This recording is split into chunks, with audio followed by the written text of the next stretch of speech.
The night Ethan Vale entered Frostvale Palace, the dead bells beneath the mountain rang as if they had been waiting 21 years to call his name.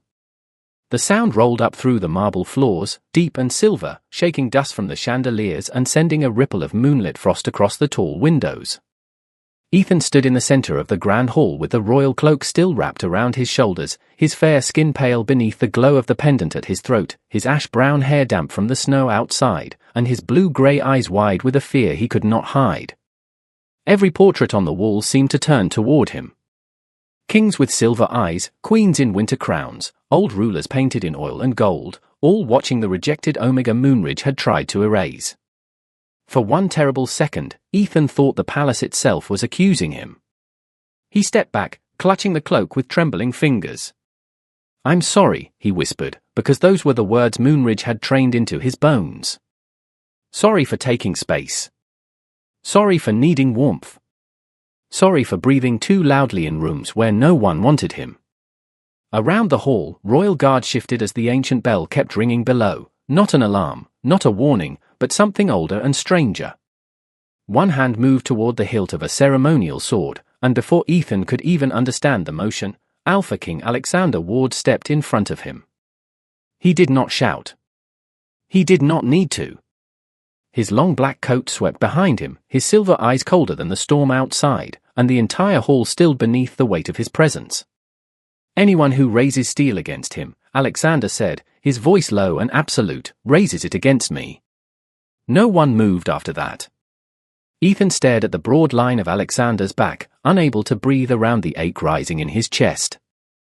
All his life, Alphas had stood in front of him to block his path, to silence him, to decide where he belonged. Alexander stood in front of him like a wall between him and fear. Malcolm Gray, the king's oldest advisor, stepped carefully into the silver light, his dark blue robe brushing the marble.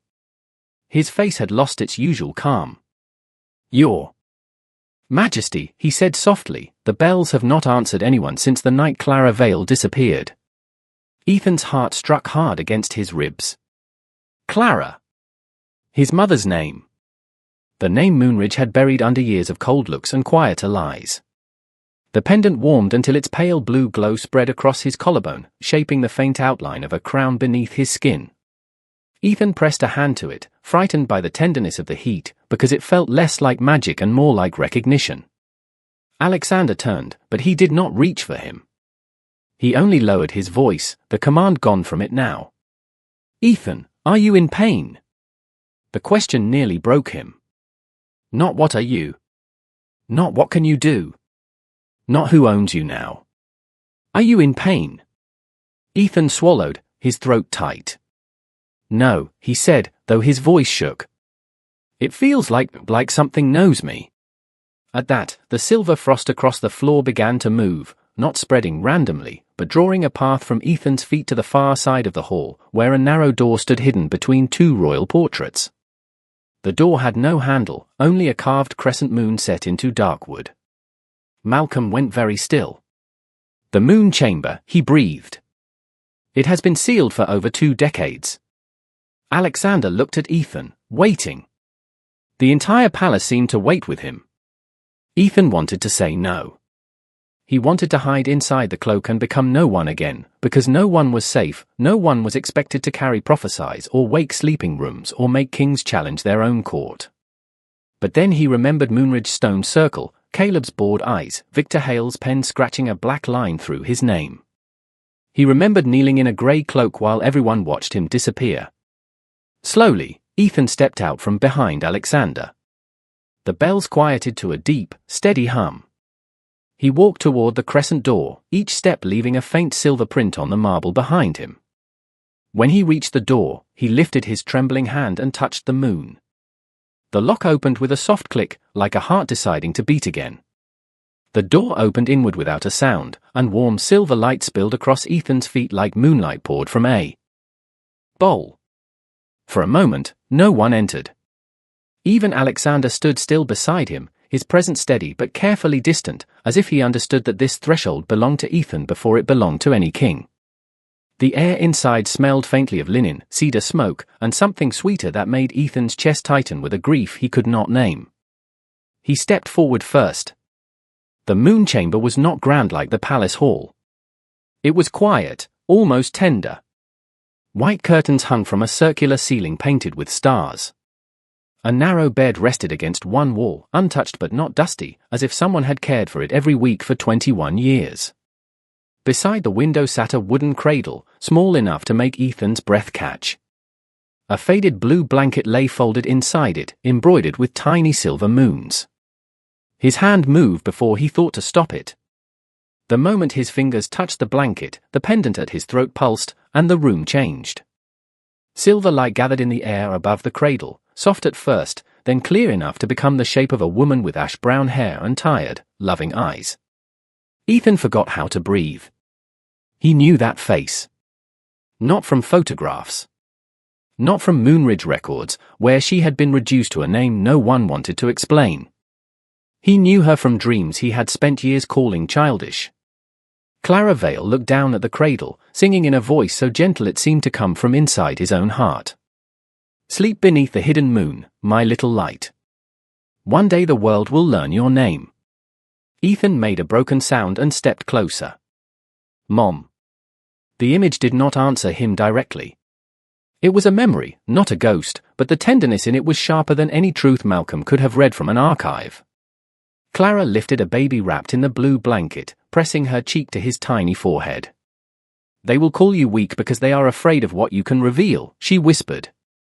They will call you scentless because I had to hide the part of you they wanted to own. They will say I abandoned you because the truth would shame them. But I did not leave you, Ethan.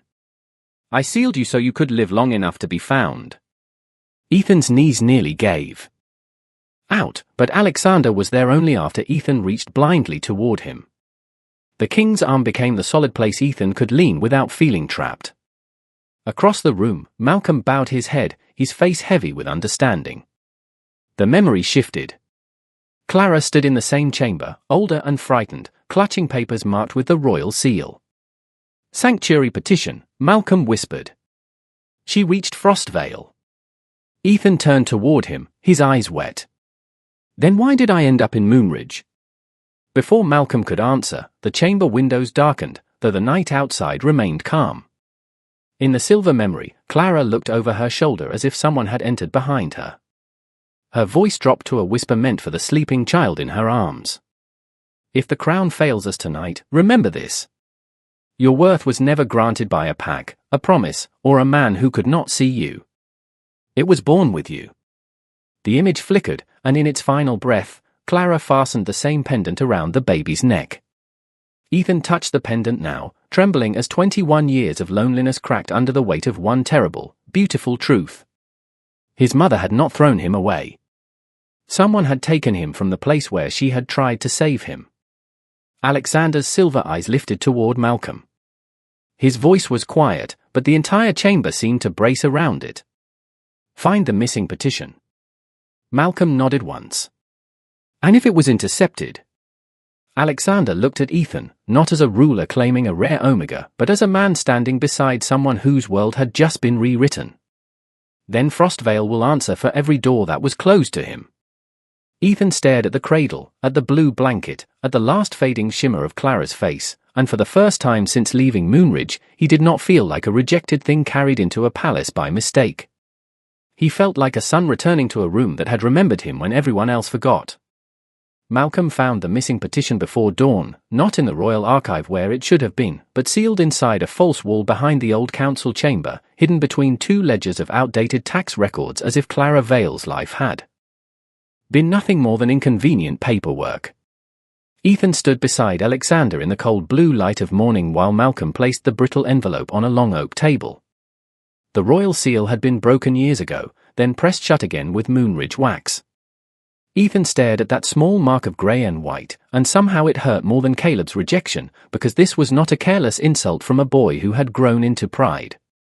This was a choice made by adults who had known a mother was begging for help. Alexander did not touch the envelope until Ethan nodded. Even then, he opened it slowly, with the solemn care of a man handling someone else's last prayer.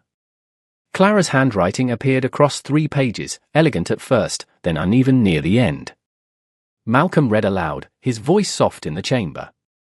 I, Clara Vale, request immediate sanctuary for my son, Ethan Vale, born under lunar classification and showing early crown-bonded resonance. I believe Moonridge Pack intends to claim him through a controlled betrothal and suppress his registry. I fear Pack leader Victor Hale has learned what he is. Ethan closed his eyes. The room tilted under him, but Alexander's hand rested on the table between them, visible and steady, a silent offer he could take or refuse. Ethan placed his own hand beside it, not touching, just close enough to borrow courage from the warmth. Malcolm turned to the final page, and his expression changed. There is a second signature. Alexander's eye sharpened. Whose? Malcolm hesitated only a moment. Councilman Adrian Rowe. The name moved through the room like a draft under a locked door. Ethan did not know him, but Alexander clearly did. His face became still in a way Ethan had learned meant danger had turned political. Rowe retired from the Palace Council 14 years ago, Malcolm said. He advised the old king on Pack alliances. He also approved Caleb Stone's childhood arrangement to Ethan Miller. Ethan looked up. He knew my name had been changed. Malcolm nodded. He did more than know. He helped make the change legal on paper. For a moment, Ethan was back in Moonridge, 13 years old, watching Caleb smile through the training fence and promising protection that had never been real. The arrangement had not been tradition. It had been a cage built before Ethan was old enough to understand the lock. A palace aide entered quietly, her face pale as she bowed to Alexander. Your Majesty, Moonridge representatives have arrived at the outer gate. Victor Hale is with them. Caleb Stone as well. They request an emergency audience regarding the return of Pack property. The word struck Ethan so sharply that his breath stopped. Pack property. Not son. Not citizen. Not person. Alexander rose, and the entire room seemed to rise with him. They will wait in the public hall. Ethan's fingers tightened around Clara's petition. They came for me. Alexander turned to him, and all the cold authority in his face softened into something steadier. They came for what they think you are worth. That is not the same thing. Ethan looked down at his mother's handwriting, at the ink that had survived 21 years of lies. His fear was still there, deep and shaking, but beneath it something new began to form.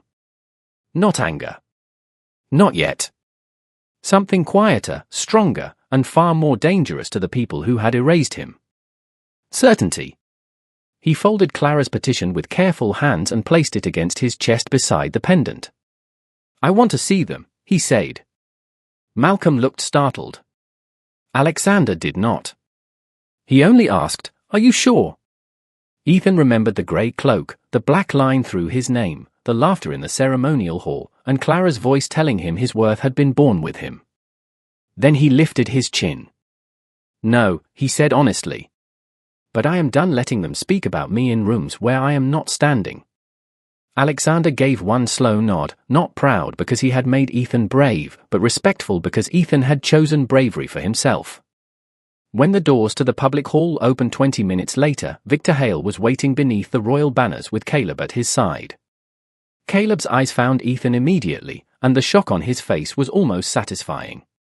Ethan was no longer barefoot on frozen stone. He stood beneath Frostvale's morning light in the king's dark blue cloak, Clara's petition in his hands, and his own name burning quietly at his throat. The public hall of Frostvale Palace was built for treaties, not apologies, and perhaps that was why every word spoken beneath its vaulted ceiling sounded heavier than it should have. Morning light poured through the high windows in long pale bands, catching on the silver thread of the royal banners and turning the polished floor into something that looked almost like ice. Ethan stood at Alexander's right, not behind him this time, though every frightened instinct in his body wanted to take one step back and disappear into the safety of the king's shadow. Victor Hale noticed that detail immediately. So did Caleb Stone. Their eyes moved from Alexander to Ethan, then to the dark blue cloak on Ethan's shoulders, then to the pendant glowing softly at his throat. Victor recovered first, because men like him always knew how to dress fear in manners. He bowed low, his voice smooth enough to pass for respect. Your Majesty, Moonridge comes in loyalty and concern. A misunderstanding has occurred, and we would like to correct it before rumors damage both our pack and the crown. Malcolm Gray stood near the council table with Clara Vale's petition in his hands. His expression made it clear that he had no patience left for polished lies. Alexander did not sit on the throne at the far end of the hall. He remained standing beside Ethan, making the entire audience feel less like a royal hearing and more like a line drawn across the floor. "Speak carefully," Alexander said. Victor's smile tightened. Ethan was raised by Moonridge. Whatever irregularities may exist in old records, they can be resolved internally. He is familiar with our customs, our people, our care. Removing him so abruptly could cause distress. Ethan almost laughed, but the sound would have broken into something too close to pain. Care. The word landed beside memories of cold hallways, lowered eyes, thin ceremonial shirts in winter, and the grey cloak meant to mark him as unwanted. Caleb stepped forward before Victor could continue. He looked different than he had in Moonridge. Less certain. Less perfect. His black formal coat was still immaculate. But his face carried the strain of a man who had watched the world change its opinion of someone he had already thrown away. "Ethan," he said, softer than Ethan had ever heard him speak in public. "I made a mistake." The hall became painfully quiet. Ethan felt Alexander's attention shift toward him, not to answer for him, only to make sure he was still steady. Caleb took another step, stopping only when a royal guard gave him a calm look. "I was angry. I was pressured. The rejection happened too quickly. We had an arrangement for years. Everyone knew it. You and I knew it." Ethan held Clara's petition tighter. "You said I had no future beside an alpha of Moonridge."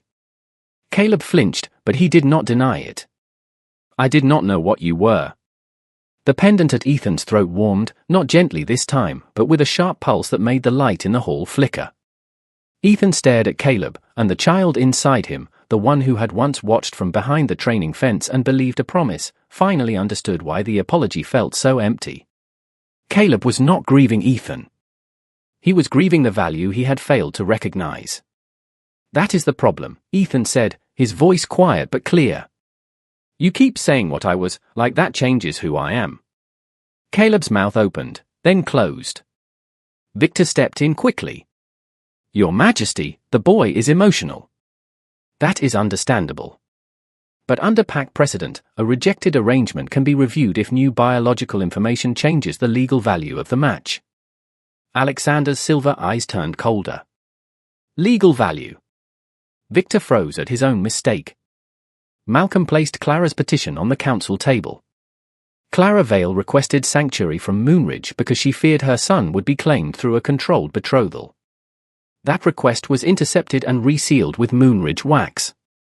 A murmur moved through the palace officials gathered along the walls. Victor's face lost another layer of color. Caleb looked at his father's old advisor, then back at Ethan, as if searching for a version of the story that would leave him innocent. Ethan almost wanted to give him one. It would have been easier to believe Caleb had only been cruel, not convenient. Then Caleb whispered, "I can fix this." Ethan shook his head slowly. "No. You cannot fix a door by asking to walk through it after you locked someone outside." The pendant flared brighter, and a thin line of silver light spilled from it to the floor, moving like a living thread toward Caleb's feet. Malcolm inhaled sharply. "The rejection bond," he said. "It is responding to his reversal." Caleb looked hopeful for one dangerous second. But the silver thread did not connect them. It circled Ethan once, then snapped cleanly in the air, dissolving into a shower of pale sparks. Ethan felt something inside his chest loosen, not like loss, but like the first full breath after years in a room with no windows. Alexander saw the change before anyone else. "What happened?" he asked Ethan softly. Ethan touched the pendant, stunned by the calm spreading through him. "I think," he whispered, "his rejection was not the thing that ended me." He lifted his eyes to Caleb, no hatred in them now, only a truth too complete to be argued with. "It was the thing that finally let me go." The silver sparks vanished before they touched the floor, but the silence they left behind felt larger than the hall itself. Ethan stood very still, one hand over the pendant, feeling the absence of Caleb's old claim like a chain he had worn so long he had mistaken its weight for part of his body. No pain came. No collapse. No shame. Only space. For the first time since he was 13 years old, the memory of Caleb promising to protect him did not pull him backward. It floated away, small and sad, like a candle released onto dark water. Caleb saw it happen. His face changed in a way Ethan almost could not bear to watch, not because it softened him, but because he finally understood that regret was not a key. "Ethan," Caleb said, voice breaking around the name he had once used so carelessly. "Please. We can start over." Ethan looked at him for a long moment. The old Ethan Miller, the boy Moonridge had shaped out of obedience and hope, would have wanted to believe him. That boy would have taken one kind word and built a whole future from it. But Ethan Vale stood under Frostvale's mourning.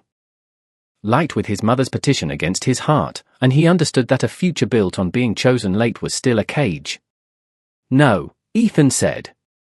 The word was gentle, but it ended something. Caleb stepped back as if the floor had shifted beneath him. Victor Hale's mask finally cracked enough for anger to show through the polished manners. "This display proves nothing," he said, turning toward the palace officials. "A rare classification does not erase pack law. Moonridge invested years in his care. We provided shelter, food, education, and standing. If the Crown takes him, then the Crown must acknowledge our claim." A low murmur moved through the gathered council members, and Ethan noticed, for the first time, that not every face in Frostvale looked sympathetic. Some looked calculating. Others looked frightened. Malcolm had called them false bloodlines, and now Ethan understood the phrase not as an insult, but as a warning. These were families whose power depended on ledgers remaining closed, arrangements remaining unquestioned, and Omegas remaining grateful for survival. A tall councilwoman in a pearl grey suit stepped forward, her silver pin marking her as Lady Marin Cole of the Eastern Pax. "Your Majesty," she said, carefully smooth, "no one disputes that mistakes may have occurred. However, if every old Omega record is reopened because of one emotional case, the stability of every major pack in the country could be threatened." Ethan felt the room tilt toward her logic. Stability. The word sounded reasonable. That made it dangerous. Alexander's expression did not change. If stability requires erased children, it is not stability. It is rot wearing a crown. The councilwoman went pale, but another man spoke from the opposite side of the hall. "And if defending him costs you the council's support?" The question was quiet, but everyone heard the challenge inside it. Caleb looked from the council to Alexander, hope flickering in his eyes for the wrong reason. Victor straightened, sensing an opening. "Moonridge has no wish to embarrass the Crown. Return Ethan to us for private review, and this matter can remain contained." Ethan's pendant grew warm again. Not burning, not warning. Answering. Across the hall, the royal ledgers stacked on the council table began to tremble. One opened by itself. Then another. Then 10 more, pages fluttering though no wind touched them. Names appeared in silver ink above the paper, rising like breath in cold air. Jonah Reed. Samuel Pike. Oliver Wynne. Micah Bell. Dozens of Omega names, crossed out in black, rewritten in silver. Gasps filled the hall. Malcolm stepped back, stunned. "The truth ledger," he whispered. "It is waking through him." Ethan stared at the names, and his fear changed shape. These were not just records. They were people. Other lives folded small and hidden inside legal language. Other children told to be grateful while their futures were traded in rooms they were never allowed to enter. Victor's voice sharpened. "Stop this at once." Ethan looked at him, and for the first time, he did not apologize for what his existence revealed. "I am not doing this to you," he said. "I think this is what happens when someone finally tells the truth in a room built to hide it." The pendant flared, and Clara's petition unfolded in his hands as if touched by moonlight. Her final line shone brighter than all the rest. "My son was born free." The hall fell silent again, but this time Ethan did not shrink from it. Alexander turned to the council, his voice calm enough to be carved in stone. "Now we will discuss what freedom means under my law."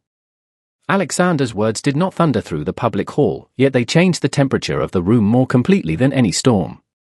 The council members who had spent their lives turning old laws into polished weapons suddenly looked uncertain beneath the silver names floating above the open ledgers. Ethan watched those names shimmer in the morning light, each one a quiet accusation, each one proof that he had never been alone in what had happened to him. For years, Moonridge had taught him that shame was private, that being unwanted was his own failure, something small and personal he had to carry with lowered eyes.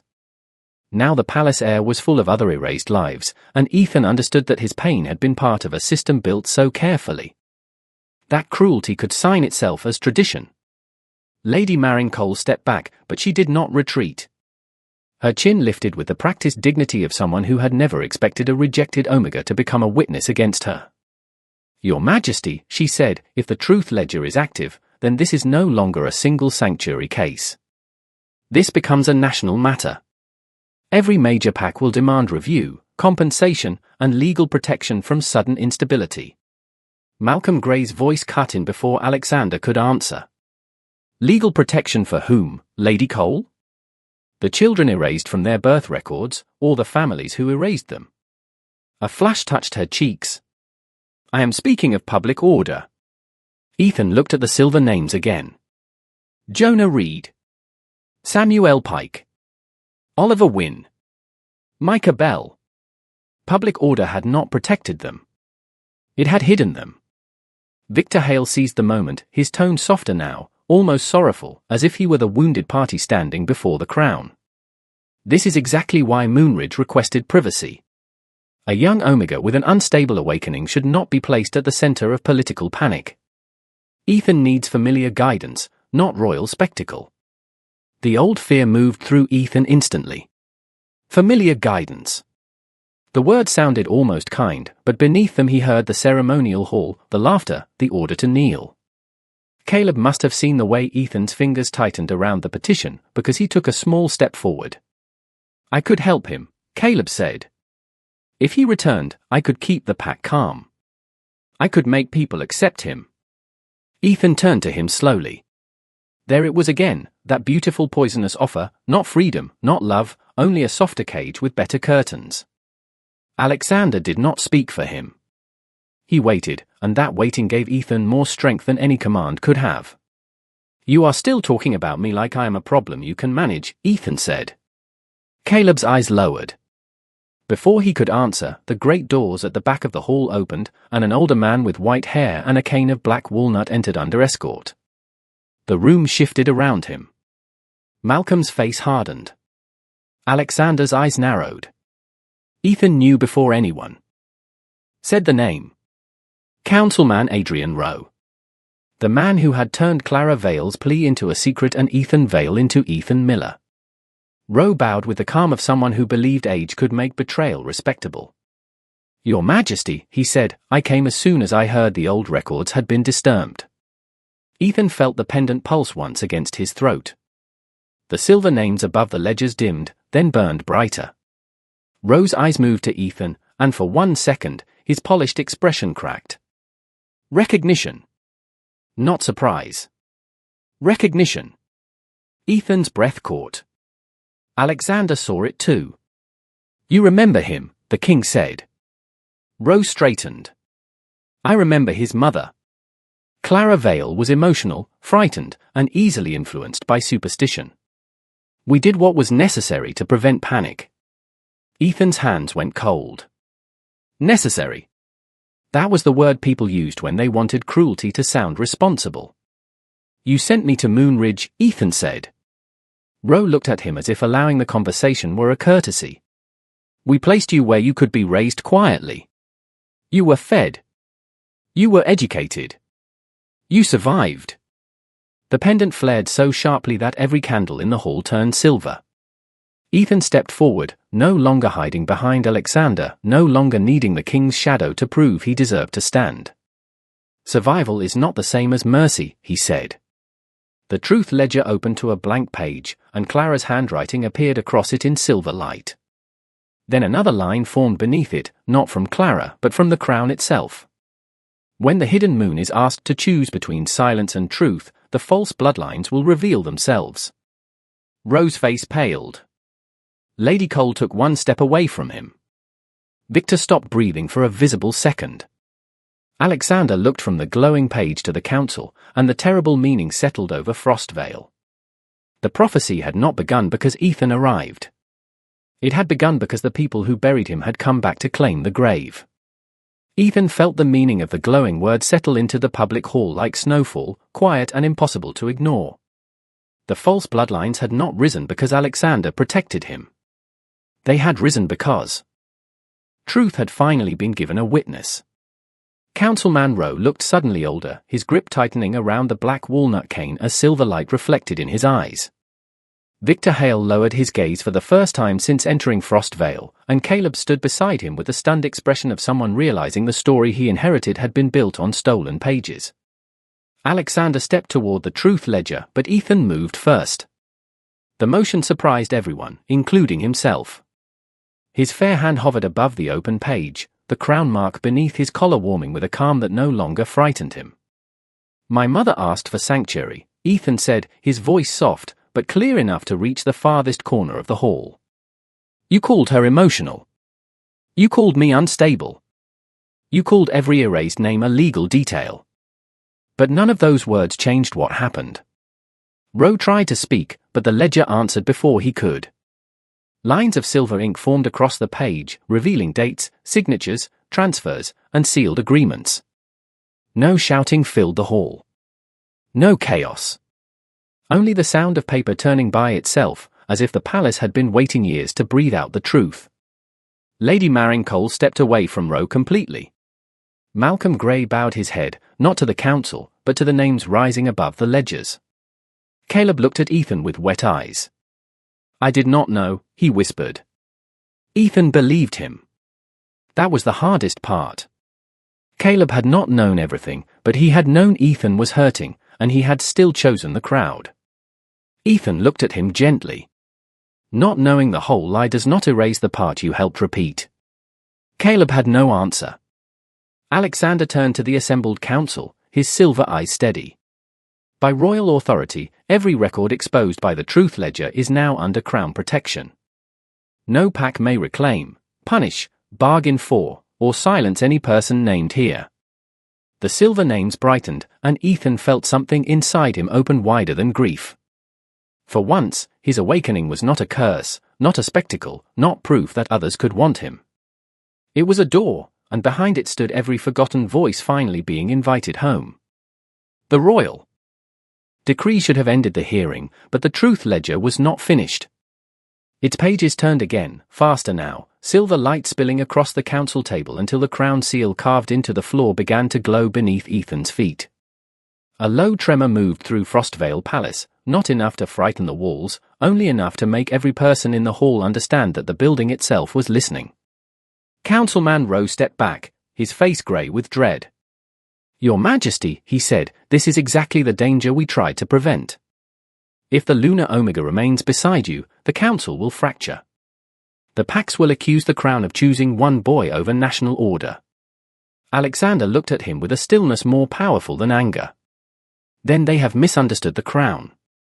Ro's voice sharpened. "Choose carefully. Keep him, and you may lose everything." The hall fell silent. Ethan turned toward Alexander, and for one painful second, fear returned so quickly it stole the warmth from his hands. This was the prophecy. The king who chose him would either lose the crown or remake it. Ethan had spent his whole life being the reason people looked disappointed. He could not bear to become the reason Alexander lost a kingdom. "No," Ethan whispered. Alexander looked at him immediately, but Ethan was already moving. He stepped between the king and the glowing crown seal, his pendant bright as a small moon against his chest. "You do not get to make me the excuse for your betrayal," Ethan said to Ro, then to the council, then to every old law that had ever worn a respectable face. He placed Clara's petition on the crown seal. The paper dissolved into silver light, rising around him in a circle of names, dates, and stolen histories. Alexander reached toward him, stopping just short, waiting for permission even now. Ethan looked back and gave one small nod. Alexander stepped beside him, not in front of him. Together, they stood inside the light. The crown above the throne flashed once, then the silver glow moved from Ethan's pendant to Alexander's royal seal, binding them not as owner and prize, but as witness and protector. The truth ledger wrote its final line. Across the air. The crown is not lost when it protects the erased. It is remade. Rose cane slipped from his hand.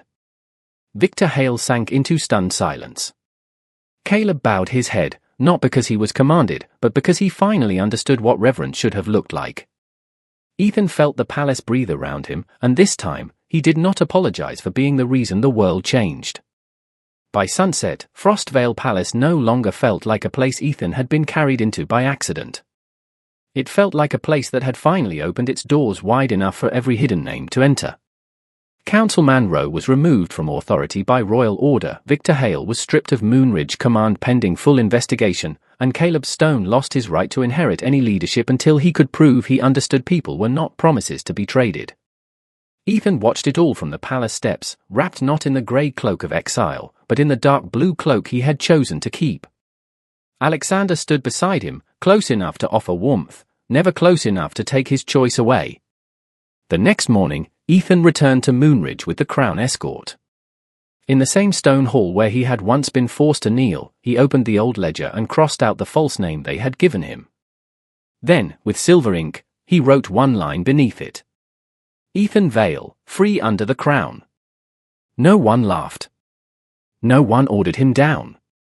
Outside, snow softened into sunlight. Alexander offered his hand, palm up, waiting. Ethan took it because he wanted to, and for the first time in his life, belonging did not feel like a cage. It felt like walking forward.